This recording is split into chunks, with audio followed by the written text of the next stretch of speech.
In this video, I'm going to show you how to fix Wi-Fi 6 MediaTek MT7921 error.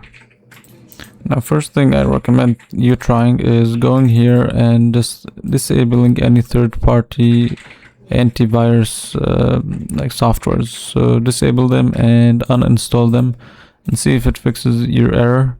Try restarting your computer and see if it fixes the error. Now, if that doesn't fix the error, the next thing you want to do is go here to Device Manager. And then here you'll go to where it says Network Adapters. So once you arrive here, this for you might say something like MediaTek Wi-Fi MT7921. So for me, it's saying something different, but it doesn't matter. Just follow the same steps for this. So you right click on your MediaTek driver here. And then you want to go to Properties and then Power Management, and here uncheck this option and then click OK. And then you want to go here to Advanced, go to Drivers, and here you want to check for updates. So if there's an update, click Update Driver, and here you go to Browse. Let me check, and here you'll select the most recent one. Make sure it's like 2024, whatever recent date you have. Like if you have two dates, then check the most recent one and then click Next to update.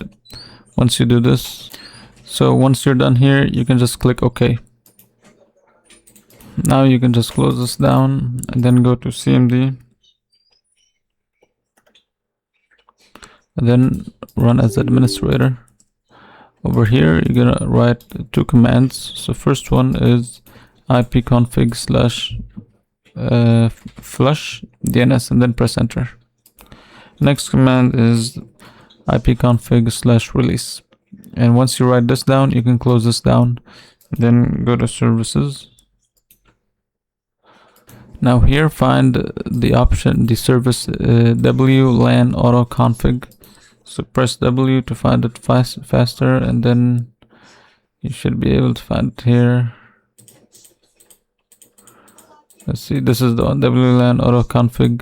So once you find it, click on it and then make sure this is set to automatic, and then click apply and OK, and make sure it's started. As you can see, it's already started. Click apply and OK. Now what you need to do here is click restart to restart the service. Once you do this, restart your computer and hopefully your issue is fixed.